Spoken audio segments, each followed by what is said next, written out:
السلام علیکم ورحمۃ اللہ وبرکاتہ۔ وعلیکم السلام ورحمۃ اللہ وبرکاتہ۔ نحمده ونصلی علی رسولہ الکریم، اما بعد فاعوذ باللہ من الشیطان الرجیم، بسم اللہ الرحمن الرحیم، رب اشرح لی صدری ویسر لی امری واحلل عقدۃ من لسانی یفقہوا قولی۔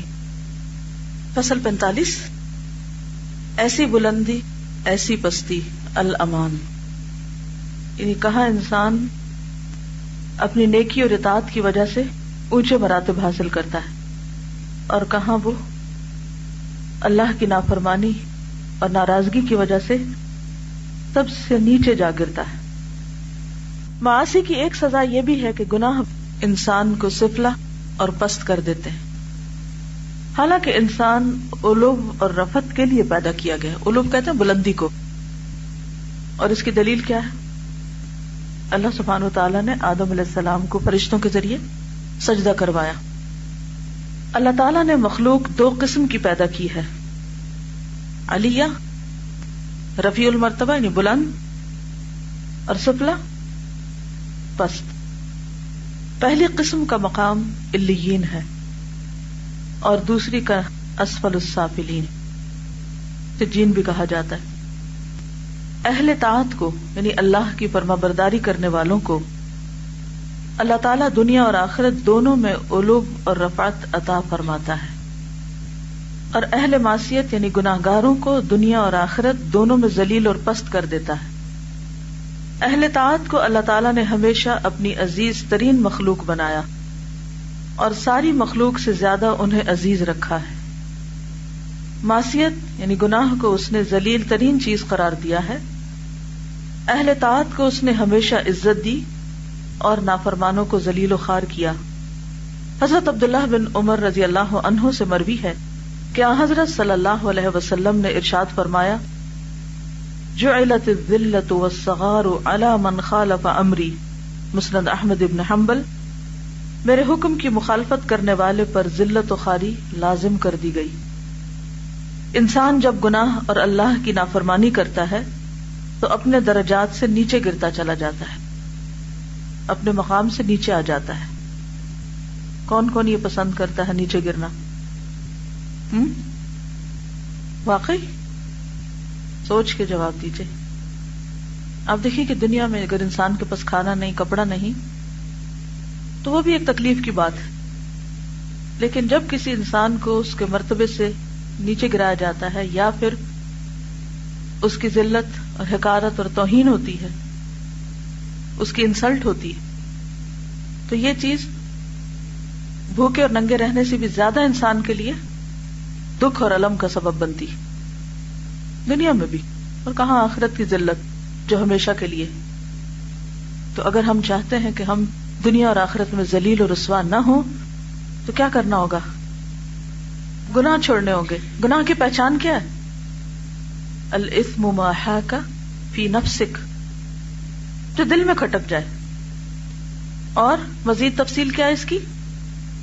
اور تو برا جانے کہ کہیں لوگوں کو پتہ نہ چل جائے، یعنی لوگوں کے سامنے وہ کام تم نہ کر سکو، چھپا کر کرو۔ تو بعض اوقات لوگوں سے چھپ کے ہم کام کر لیتے ہیں اور سمجھتے ہیں کہ ہم محفوظ ہیں۔ تو عزت اور ذلت کس کے ہاتھ میں؟ لوگوں کے نہیں، اللہ کے۔ تو کیا اس کو نہیں پتا چلے گا؟ کیا وہ حساب نہ لے گا؟ کیا مقام کا تعین اس کے ہاتھ میں نہیں؟ اسی کے ہاتھ میں ہے۔ لہذا لوگوں سے زیادہ اس سے ڈرنا چاہیے جو ہر جگہ دیکھتا ہے۔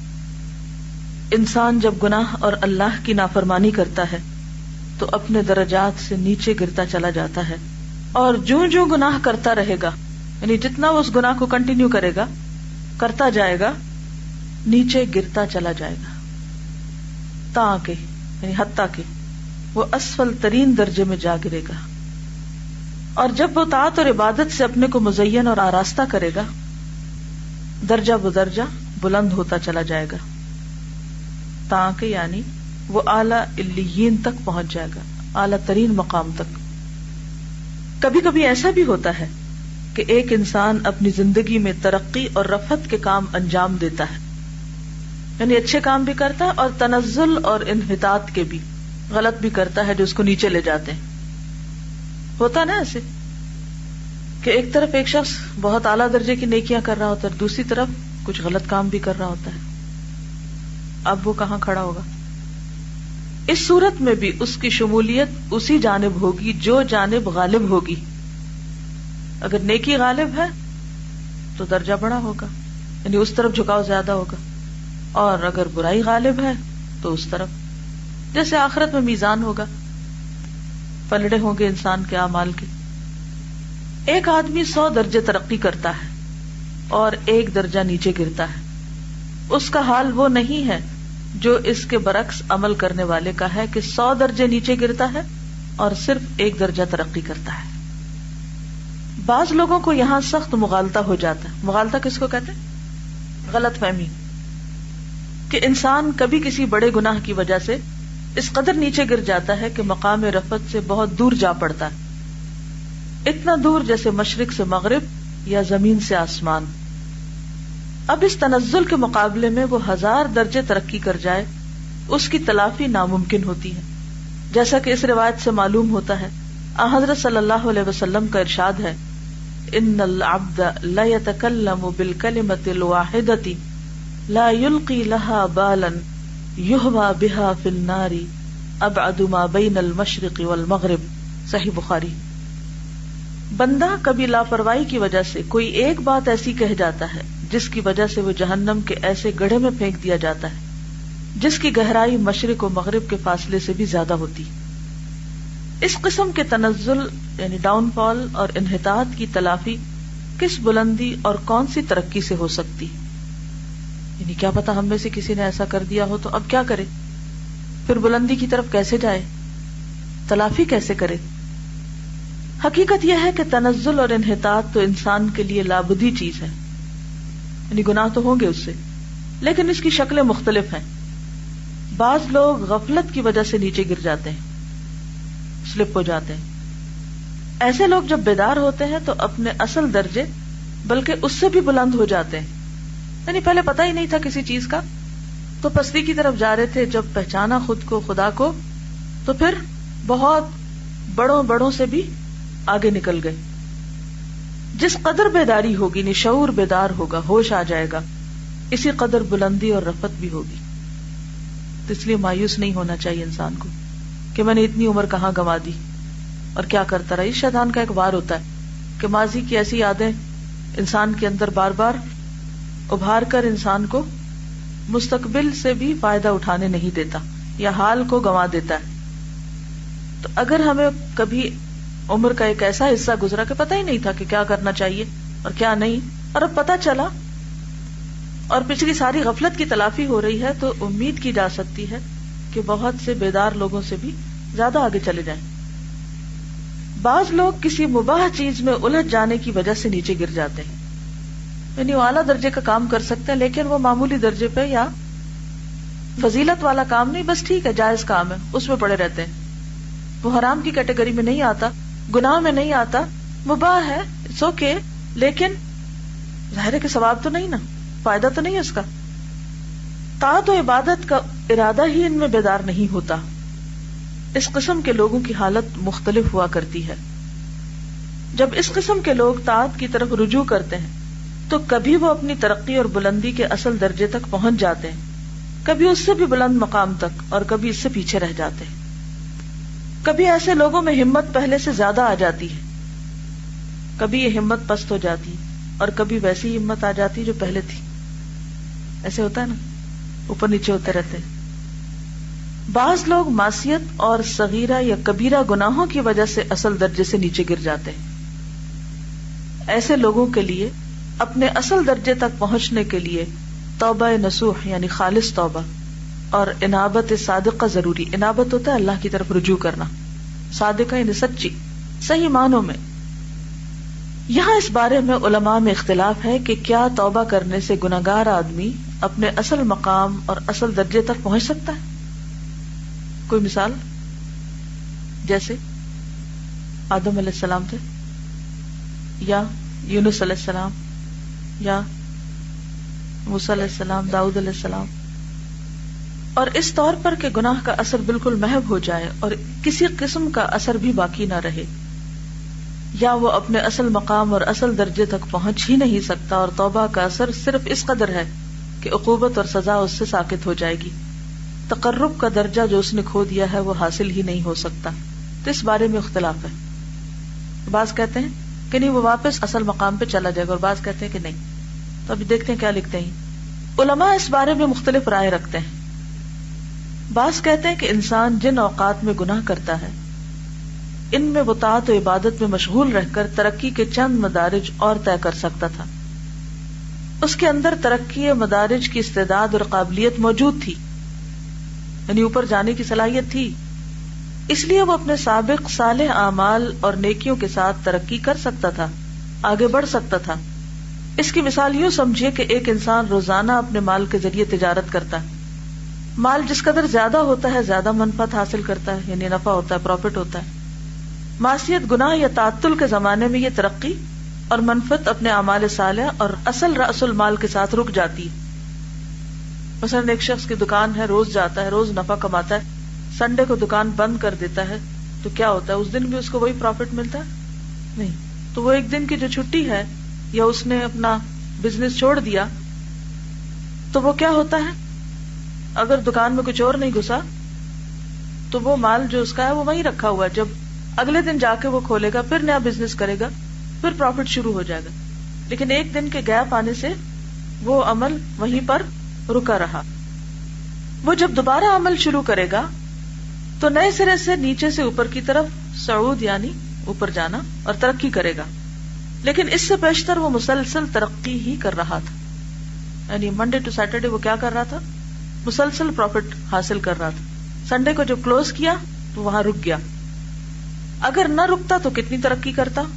ترقی دوبارہ عمل شروع کرنے پر ہوئی، مگر ظاہر ہے کہ ان ہر دو ترقیوں میں زمین اور آسمان کا فرق ہے۔ ایک سے جو 7 days a week کام کرتا ہے اس کا پروفٹ کچھ اور ہے، اور 6 days کام کرنے والے کا کچھ اور ہے۔ تو ایک دن اس کا جو مس ہوا اس کی وجہ سے بہرحال اس کا لاس ہوا۔ بعض علماء اس کی تمثیل یوں پیش کرتے ہیں، یعنی مثال یوں دیتے ہیں کہ 2 آدمی 2 الگ الگ زینوں پر چڑھتے چلے جا رہے ہیں۔ زینے کس کو کہتے ہیں؟ سیڑھیوں کو۔ ان میں سے ایک کچھ نیچے اتر گیا اور اس نے پھر چڑھنا شروع کیا۔ ظاہر ہے جو اترا نہیں وہ آگے ہی ہوگا، اور جو اترا وہ ہمیشہ نیچے ہی رہے گا۔ یہ بات بالکل صاف ہے، فرق پڑتا ہے نا۔ ایک کو سڑک پہ جاتے ہوئے ریڈ اشارہ مل گیا اور دوسرے کو گرین لائٹ ملی، ایک آگے نکل گیا اور دوسرا پیچھے رہ گیا۔ یہ الگ بات ہے کہ اوور سپیڈنگ کر کے پھر وہاں جا پہنچے، لیکن گاڑیوں کے معاملے میں تو پھر بھی لوگ اوور سپیڈنگ کر لیتے ہیں، لیکن نیکی کے معاملے میں وہ اپنے سے نیچے والوں کو دیکھ دیکھ کے خوش ہوتے رہتے ہیں کہ ہم بہت اچھے ہیں۔ شیخ الاسلام امام ابن تیمیہ نے اس بارے میں ایک نہایت ہی عمدہ فیصلہ کیا جسے تسلیم کیے بغیر چارہ ہی نہیں۔ فرماتے ہیں کہ مسئلے کی تحقیق یہ ہے کہ بعض لوگوں کی توبہ اس قدر وزنی ہوتی ہے، بعض لوگوں کی توبہ اس قدر وزنی ہوتی ہے کہ ان کا نیکی کا پلہ بہت ہی جھک جاتا ہے، ان کی ترقی کا درجہ پہلے سے بھی بلند ہو جاتا ہے، جیسے سورۃ الفرقان میں آتا ہے نا کہ جو توبہ کر لیتے ہیں اللہ تعالیٰ ان کی برائیوں کو بھی نیکیوں میں بدل دیتا ہے۔ اور بعض اپنے سابقہ درجے کے برابر کوئی درجہ پا لیتے ہیں، یعنی وہیں سے ان کو پھر مل جاتا ہے سرا۔ بعض اپنے سابقہ یعنی پچھلے درجے تک نہیں پہنچ پاتے، اور بعض اپنے سابقہ درجے تک ہی پہنچ کر رہ جاتے ہیں، آگے نہیں بڑھتے۔ ہر ایک کا معاملہ مختلف ہے۔ ظاہر میں کوئی انسان کسی کے لیے کچھ فیصلہ نہیں کر سکتا، اور نہ ہم جانتے ہیں کہ ہم کہاں تک پہنچے۔ ضرورت کس بات کی ہے؟ کرنا کیا چاہیے؟ گناہوں سے سچی سچی توبہ کرنے چاہیے، نہایت شرمندگی کے ساتھ۔ تعویلیں پیش کرنا اور اپنا دفاع کرتے رہنا اور اپنے بارے میں ڈیفینسو ہونا، اور نہیں میں نے اس لیے نہیں کیا تھا اور ویسا تھا اور ایسا تھا۔ اللہ کو اعتراف بہت پسند ہے، کیونکہ اس میں انسان حقیقی معنوں میں عاجزی کا مظاہرہ کرتا ہے کہ مجھ سے غلطی ہو گئی، کوتاہی ہو گئی، میں نیچے گر گیا تھا، اور اس کو شدت سے احساس بھی۔ اور پھر جب اللہ اس کو توفیق دے اوپر جانے کی تو وہ پہلے سے بھی زیادہ قوت استعمال کرے اوپر جانے کے لیے۔ مثلا وہ سیڑھیاں چڑھنے والے کی مثال ہے نا، ایک نیچے اتر گیا اور اس نے دوبارہ چڑھنا شروع کیا. اس کو جب احساس ہوا کہ میں پیچھے رہ گیا ہوں تو عام طور پہ کیا کرتے ہیں لوگ، پھر چاہے سانس پھول رہا ہو اور زیادہ تیز چڑھنے لگتے ہیں کہ نہیں مجھے. لیکن یہ اس وقت ہوتا ہے جب انسان کے اندر نیکی میں مسابقت کی کوئی خواہش موجود ہو اور وہ سچے دل سے اپنے کھوئے ہوئے وقت، کھوئے ہوئے مقام اور کھوئے ہوئے درجے کی تلافی کرنا چاہے. اس میں جتنی زیادہ شدت ہوگی، تڑپ ہوگی، سچ ہوگا، اسی کے اعتبار سے اس کے درجے بلند ہوں گے پھر. اور اگر کوئی ذلت پر ہی راضی ہو جائے اور ذلیل ہونے پر، نیچے جانے پر ہی خوش رہے، تو ہم سب اپنے بارے میں سوچیں کہ ماضی کا جب کوئی گناہ یاد آتا ہے تو کیفیت کیا ہوتی، خوش ہونے کی، فخر کرنے کی، یا پھر انتہائی شرمندگی کی. کیونکہ بہت دفعہ دیکھا گیا نا کہ لوگ اپنے ماضی کے گناہوں کو بھی بڑا مزے لے لے کے بیان کر رہے ہوتے ہیں. یہ تو کوئی توبہ نہ ہوئی، بلکہ اس پہ فخر کر رہے ہوتے ہیں کہ ہم ایسے ڈھیٹ اور ایسے لوگ تھے کہ جن کو خدا سے کوئی حیا نہیں تھی اور بندوں سے بھی کوئی حیا نہیں تھی. کتنے دلیر تھے ہم گناہوں پر. اگر گناہ ہو بھی گئے ہوں تو کیا حکم ہے، کیا کرنا چاہیے؟ لوگوں میں اس کا اشتہار دینا چاہیے؟ نہیں، چھپانا چاہیے، پردہ ڈالنا چاہیے. آپ کو معلوم ہے کہ حضرت عمر بن عبدالعزیز کو کس نے عمر بن عبدالعزیز بنا دیا تھا، 5واں خلیفہ راشد؟ کوئی جانتا ہے اس قصے کو؟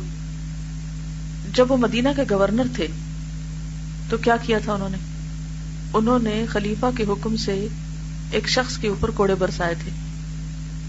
اب بعض اوقات ایسے آرڈرز مل جاتے ہیں نا حکومت کی طرف سے کہ انسان کو اپنے ضمیر کے خلاف کوئی کام کرنا پڑتا ہے، لیکن اس وقت وہ نافرمانی نہیں کر سکتا، یا اس وقت وہ سمجھتا کہ جیسے وہ جسٹیفیکیشن کر رہا ہے، ٹھیک ہے ایسا ہی کرنا چاہیے.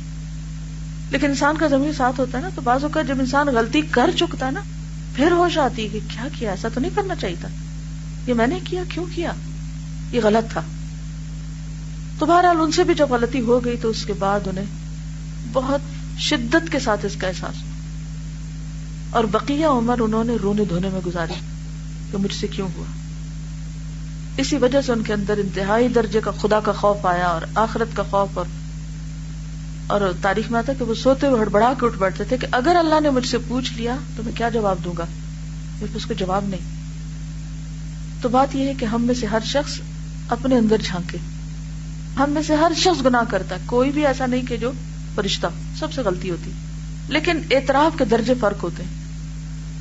کچھ لوگ خر راکعا واناب کے درجے پہ ہوتے ہیں، گر پڑتے ہیں رکوع میں اور سجدے میں اور رجوع کر لیتے ہیں اللہ کی طرف، اور کچھ اکڑے رہتے ہیں کہ نہیں سبھی کرتے ہیں، ہم نے کوئی انوکھی بات کی ہے اور یہ مجبوری تھی اور ایسا تھا اور ویسا تھا.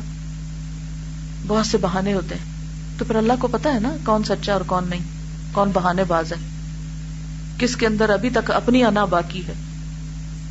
تو جب انسان سچے دل سے رجوع کر لیتا ہے، توبہ کر لیتا ہے، مان لیتا ہے، تو اللہ تعالیٰ پہلے سے بھی زیادہ اس کو نیکیوں کی توفیق بھی دیتا ہے، اس کا والی بن جاتا ہے. اللہ ولی الذین آمنوا یخرجہم من الظلمات الی النور، روشنی کی طرف لے جاتا ہے ہم کو. یہ سرکش لوگ، ان کا معاملہ فرق ہوتا ہے. تو ہم اپنے آپ سے پوچھیں ہم کہاں کھڑے، ہمارا ایٹیٹیوڈ کیا ہے، ہمارا رویہ کیا ہے، ہم اپنے ماضی کے گناہوں کو کتنا یاد کر کے روتے ہیں. پوچھئے اپنے آپ سے کتنی دکھ اور تکلیف اور کرب سے گزرتے ہیں کہ ہم نے کیوں کیا ایسا جو اللہ کو پسند نہیں تھا. اور کتنی دفعہ ہماری سوتے ہوئے آنکھ کھل جاتی ہو اور کھاتے ہوئے نوالا رک جاتا ہو اور گلے میں اٹک جاتی ہو کوئی چیز کہ میں نے اللہ کی نافرمانی کر دی، یہ مجھے تو زیب نہیں دیتا. تو جب تک سچی عاجزی اور انکساری نہیں آتی اور غلطیوں کا اعتراف نہیں آتا. اور پھر ایک اور بڑی بات یہ کہ بعض اوقات ہمارے دل پہ بوجھ ہوتا ہے نا غلطی کرنے کا، تو چاہیے تو یہ کہ ہم اللہ کے آگے جا کے خوب روئیں خوب روئیں خوب روئیں اور اسی سے مانگے اور کہیں کہ بس معاف کر دے اور مجھے ہدایت دے دے اور میرے لیے کوئی راستہ نکال دے کہ میں اس گناہ سے بچ جاؤں. یہ کرنے کی بجائے ہم اپنے دل کا بوجھ کیسے اتارتے ہیں، کیا کرتے ہیں، لوگوں کے ساتھ کہانیاں اپنی کرتے رہتے ہیں. ایک کو بتاتے ہیں اور اسے کہتے ہیں کسی کو نہ بتانا، پھر دوسرے کے پاس جاتے ہیں پھر اس کو بتاتے ہیں، کیونکہ دل پہ تو بوجھ ہوتا ہے نا، اس کو بتاتے ہیں اور کہتے ہیں کہ کسی کو نہ بتانا. تیسرے کے پاس جاتے ہیں اچھا میں تم سے ذرا کاؤنسلنگ چاہتا ہوں یا تم سے حل چاہتا ہوں، اب تم مجھے بتاؤ مجھے کیا کرنا چاہیے. اچھا تو 5-7 لوگوں کے پاس پھیرا لگانے سے انسان کا کچھ تو کتھارسس ہو جاتا ہے بائی دا ٹائم، اور اللہ کے پاس جانے کی پھر بھی توفیق نہیں ہوتی. نتیجہ کیا ہوتا ہے؟ وہ جو اللہ کی طرف سے سزا ہوتی ہے نا بے عزتی کی اور گناہوں کے اشتہار کی، وہ خوب ہو چکی ہوتی ہے ہمارے ہی ہاتھوں. ہم خود ہی اپنے پاؤں پہ کلہاڑی مار رہے ہوتے ہیں، اپنے عیب کو اپنے منہ سے نشر کر رہے ہوتے ہیں، کیونکہ توبہ جو نہیں کرتے، باز جو نہیں آتے، اور پھر مزید غلطی کرتے ہیں، پھر لوگوں کو بلیم کرتے ہیں. کیا کہ تم نے میرا مشہور کر دیا، تم نے میرا راز افشا کر دیا، تم نے میرا کھول دیا. تو آپ کو کس نے مشورہ دیا تھا کہ آپ اپنے گناہ کا جا کے کسی انسان سے تذکرہ کریں؟ اگر آپ اپنے دل میں نہیں رکھ سکے، کسی سے کیا توقع ہے کہ وہ رکھے آپ کے لیے؟ وہ کیوں رکھے؟ دشمن تو ہم اپنے خود ہیں. اور اس طرح ہم سمجھتے ہیں کہ ہم کہیں بچ جائیں گے اور مسائل حل ہو جائیں گے. جتنے لوگوں کو ہمارا کوئی عیب پتہ چلتا جائے گا، کیا اتنی ہی دنیا میں ذلت اور رسوائی کا وہ سامان نہیں کرے گا؟ ساری زندگی کے لیے انسان کے اوپر ایک خوف کی تلوار لٹکتی رہے گی کہ اچھا اگر فلاں کو پتہ چل گیا تو میرا کیا بنے گا، اور فلاں کو پتہ چل گیا تو کیا بنے گا. اور سب سے بڑی بات یہ کہ معاملہ اور حساب اللہ کے ساتھ ہے. جب تک اللہ سے معافی نہیں مانگ چکتے اور جب تک اس کے آگے نہیں روتے دھوتے، تو نہ گناہ چھوڑنے کی توفیق ہوگی، نہ اس مسئلے کا کوئی حل نکلے گا، اور نہ لوگ ہی کوئی مدد کر سکتے. لوگ نہ آخرت میں مدد کر سکتے اور دنیا میں بھی محتاج ہے ایک حد سے زیادہ. اس کے اندر صلاحیت ہی نہیں ہے. اگر آپ کسی بڑے سے بڑے انسان سے یہ توقع رکھیں نا کہ وہ واقعی آپ کے کام آ جائے اور آپ کو پکڑ کے کسی کنارے پار لگا دے، تو نہیں کر سکتا کوئی جب تک اللہ کا اذن نہ ہو. اپنے ماں باپ نہیں کر سکتے، بہن بھائی نہیں کر سکتے، عزیز قریب دوست ولی حمیم کوئی نہیں کچھ کر سکتا. ایک ہی ہستی ہے صرف، ایاک نعبد و ایاک نستعین اہدنا الصراط المستقیم صراط الذین انعمت علیہم غیر المغضوب علیہم ولا الضالین. کتنی دفعہ اللہ موقع دیتا ہے دن میں کہ اس کے آگے ہاتھ باندھ کے کھڑے ہوں اور سوچ کے شعوری طور پر ان کلمات کو دہرائیں، اور جن پہ اللہ کا انعام ہو گیا، جن کے درجات بلند ہو گئے، ان کے راستے پہ ہم بھی چل پڑے. صرف وہ کر سکتا ہے. یہ لکھتے ہیں ابن القیم، میری رائے میں یہ کمی بیشی اور اختلاف مدارج یعنی درجات کا اختلاف ہر ایک کی توبہ اور انابت اور استغفار کی کیفیت کی بنا پر ہے.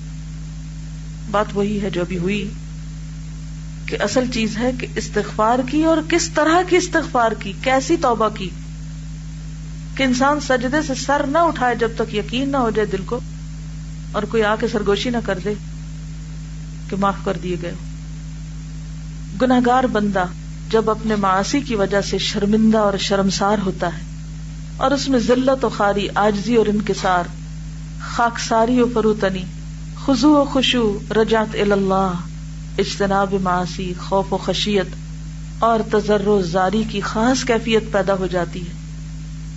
اور یہ کیفیت ہر شخص محسوس کر سکتا ہے، اس کا دل گواہی دے گا. کوئی نہیں بتا سکتا کہ آپ کی توبہ قبول ہوگی کہ نہیں.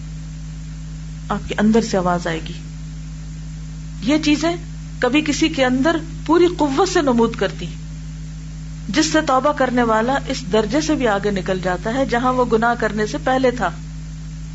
آپ نے دیکھا کہ جیسے ایک بال ہوتی ہے نا، تو جب وہ آپ اس کو آہستہ سے زمین پہ مارتے تو کیا ہوتا ہے؟ وہ اتنی اونچی آتی ہے. اور جب آپ زور سے مارتے تو کیا ہوتا ہے؟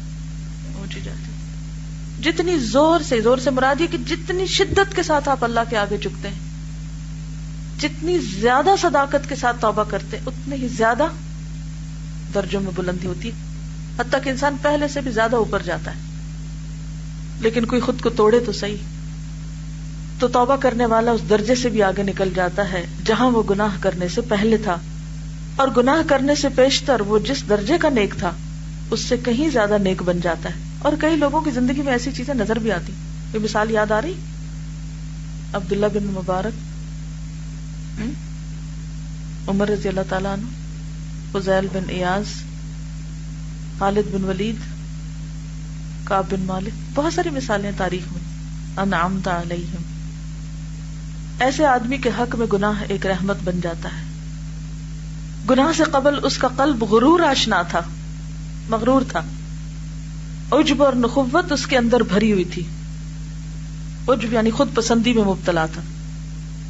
خود پسندی. اسے اپنے نفس پر اعتماد تھا، اپنے اعمال پہ تکیہ اور بھروسہ تھا. گناہ کی وجہ سے یہ تمام برائیاں ختم ہو جاتی ہیں، اور اب وہ اپنے مولا سید آقا کی چوکھٹ پر اپنی پیشانی ٹیک دیتا ہے اور عاجزی اور انکسار، فروتنی اور خاکساری کے ساتھ اپنے رخسار اس کی دہلیز پر رگڑنے لگتا ہے. یعنی سجدہ بھی اس کا باقی معنوں میں سجدہ ہوتا ہے، حقیقی معنوں میں سجدہ ہوتا ہے. اللہ کی قدر و منزلت پہچاننے لگتا ہے. اپنی محتاجی اور بے کسی اور بے بسی کا اعتراف اپنے قلب کی گہرائیوں سے کرنے لگتا ہے. اپنی حفاظت اور عفو و ترحم یعنی رحم کرنا، مغفرت و نجات کے لیے اپنے کو اپنے سید و مولا اور خالق کا سراسر محتاج سمجھنے لگتا ہے. کتنی دفعہ ایسا ہوا، اپنے آپ سے پوچھئے کہ جب آپ نے یہ آیت پڑھی ہو کہ یغفر لمن یشاء ویعذب من یشاء، تو آپ کے اندر ایک سرد لہر دوڑ گئی کہ ہر چیز کا مالک تو وہ ہے، میرے کرنے سے کیا ہوتا ہے، کس کے پاس جا سکتی ہوں جب تک وہ نہ معاف کرے. فیصلہ تو سراسر اس کا ہے، جس کے ساتھ جو جی چاہے کرے. ایسی باتیں پڑھ کر عام طور پر ہم بحث مباحثے میں پڑ جاتے ہیں یا پھر تکیہ کر لیتے ہیں کہ ٹھیک ہے معاف تو اس نے اپنی مرضی سے کرنا، پھر ہم بھی جو جی چاہے کریں. یہ تھوڑی معنی ہے اس کا. تو انسان کے اندر یہ جو احساس آتا ہے نا کہ پھر کیا ہوگا اگر معافی نہ ہوئی، کیا میں وہ ساری سزائیں بھگت سکتی ہوں جو اس نے اپنے نافرمان بندوں کے لیے رکھی، تو کیا بنے گا. تو یہ چیز انسان کے اندر اور ایک محتاجی اور بے بسی کی کیفیت لاتی ہے. اس کے قلب سے سولت و تمکنت اور عبادت و اطاعت کا غرور جو پہلے تھا ختم ہو جاتا ہے. وہ جو اپنے آپ کو بڑا نیک سمجھتا تھا کہ ہاں میں تو بہت اچھے اچھے کام کر رہا ہوں، جب ایسے ہی انسان سے کوئی گناہ ہوتا ہے تو پھر اس کو اور شدت سے احساس ہوتا ہے کہ کیا تھی میری نیکی، اگر میں واقعی اتنا نیک تھا تو یہ گناہ کیوں کرتا. تو جو سچا توبہ کرنے والا ہوتا ہے اس کے اندر یہ احساس جم جاتا ہے کہ میں کچھ نہیں ہوں اور میری نیکی اور عبادت اور تقوی اور ان سارے بڑے بڑے کاموں کی کوئی حیثیت نہیں ہے. تو یہ گناہ اس کے حق میں ایک رحمت بن جاتا ہے جب وہ پہلے سے زیادہ پھر اللہ کے قریب ہو جاتا ہے. طاعت و عبادت کی شیخیاں اور کبر اور نخوت نکل جاتے ہیں. ہوتا ہی نا کہ جب انسان نیا نیا دین کی طرف آتا ہے نا اور کوئی اچھے اچھے کام کرنے لگتا ہے تو ابھی اتنا جماع تو ہوتا نہیں، تو اس کے اندر کیا احساس آنے لگتا ہے کہ میں بہت اچھا ہو گیا ہوں باقی لوگوں کے مقابلے میں. اور پھر کیا ہوتا ہے، پھر ایک دم جا گرتا ہے کسی غلط کام میں. پھر اگر اللہ اس پہ رحم کر دے اور اس کو احساس ہو جائے کہ اوہ میرے تو قدم اتنے لڑکھڑاتے ہیں کہ میں تو ابھی سیدھا چل ہی نہیں سکتا، جیسے ایک بچہ چلتا ہے نا تو بیلنس نہیں ہوتا، تو وہ کہیں نہ کہیں ضرور جا گرتا ہے اور ایسی چوٹ لگتی ہے، کبھی سر پٹتا ہے، کبھی کہیں اور چوٹ لگتی ہے. تو پھر اس کو احساس ہوتا ہے کہ اچھا ابھی تو مجھے بہت پریکٹس کی ضرورت ہے. تو پہلے سے محتاط ہو جاتا ہے. اگر آپ کسی رستے پہ گرے ہوں یا کسی جگہ پر پھسلے ہوں تو پھر آپ اور زیادہ کانشیس ہوتے ہیں. اسی طرح جو سچا تائب ہوتا ہے وہ بھی گناہ کے بعد اور زیادہ کانشیس ہو جاتا ہے، اور جو پیچھے اس کو بڑا زوم ہوتا ہے نا نیکی کا کہ بڑا اچھا ہوں میں، وہ نکل جاتا ہے.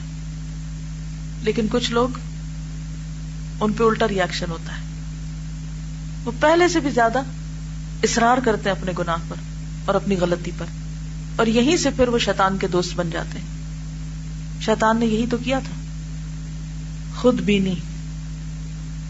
بینی اپنے آپ کو دیکھنا، ہر چیز میں اپنا آپ ہی یاد آنا، اور خود ستائی کا بت پاش پاش ہو جاتا ہے، اور خطاکاروں گناہگاروں کی صف میں آ کر اپنے رب کے سامنے کھڑا ہو جاتا ہے، اور شرم اور ندامت اور خوف اور رجا کے ساتھ اس کے آگے سر جھکا دیتا ہے، لرزتے ہوئے کانپتے ہوئے اپنے کو حقیر و ہیج اور اپنی طاعتوں اور عبادتوں کو لا شیء یعنی کوئی چیز نہیں، نتھنگ، لا شیء محض اپنے گناہوں کو بھاری اور وزنی جرم سمجھ کر اس کے سامنے سر خم کر کے کھڑا ہو جاتا ہے، یعنی شرمندگی کے ساتھ، اور اپنی جان کو سراسر ناقص، ناچیز، ناپاک، ناکارہ اور بدترین خلائق سمجھنے لگتا ہے، اور اپنے رب کو ہمہ قسم کے کمالات اور حمد و ثنا کا واحد مستحق سمجھتا ہے. اور یہی شخص سچے معنوں میں کہتا ہے الحمدللہ رب العالمین، کہ حمد کے لائق تو دراصل اللہ ہی ہے جو رب العالمین ہے. پھر وہ اپنی تعریف کا بھوکا نہیں رہتا، اس کے لیے نہیں دوڑتا، اس کے لیے نہیں بھاگتا، کیونکہ اسے پتہ چل جاتا ہے کہ وہ تو خطا کار ہے، غلطیوں کا مارا ہوا ہے. اور اصل تعریف تو صرف اللہ کی ہے جو ہر خطا اور ہر عیب سے پاک ہے. سبحان ربی الاعلی. اور اسی کو اپنا حاجت روا ماننے لگتا ہے، اور اس طریقے سے انسان کا اللہ سے صحیح معنوں میں تعلق قائم ہو جاتا ہے. سارے چیپٹر کا خلاصہ کیا ہے؟ کیا سمجھ آئی ہے؟ سچی توبہ درجات بڑھانے میں مدد دیتی ہے، اور انسان خود کوئی چیز نہیں، جو بھی نیکی کی توفیق ہے بس وہ اللہ کی طرف سے ہی ہے. مجھے جو بات سمجھ آئی ہے وہ یہ کہ اعتراف گناہ جو ہے وہ اللہ تعالیٰ کو بہت ساری نیکیاں کرنے سے بھی زیادہ پسند ہے. کیونکہ ہم یہ جو سوچتے ہیں کہ ہم یہ کر رہے ہیں یا یہ کر لیں گے، اور یہ پتہ نہیں کیا پہاڑ کھڑے کر لیے ہم نے نیکیاں کر کر کے، یہ بھی ایک ڈسپشن ہے اور غرور ہی کا ایک دوسرا راستہ ہے. اور نیکیوں کی خوش فہمی سے زیادہ غلطیوں کے اعتراف کی طرف توجہ ہونی چاہیے. جی بالکل، یعنی اللہ کی رحمت کے تصور نے ہمیں عاجزی سے زیادہ گناہوں پہ اصرار سکھا دیا ہے. جی اگر واقعی حقیقی معنوں میں ہماری اپنے گناہوں کی طرف توجہ ہو جائے نا، تو شاید دوسروں کی غلطیاں ہمیں بہت نظر بھی نہ آئیں. کیونکہ جیسے انہوں نے کہا نا کہ ہم دوسروں کے بارے میں تو عام طور پہ بہت ججمنٹ دیتے رہتے ہیں، کیونکہ فرصت بہت ہے نا، اپنے ساتھ مشغولیت نہیں ہے، اپنا آپ دیکھنے کا احساس نہیں ہے. سبحانک اللہم و بحمدک نشہد ان لا الہ الا انت نستغفرک و نتوب الیک. السلام علیکم و رحمۃ اللہ وبرکاتہ.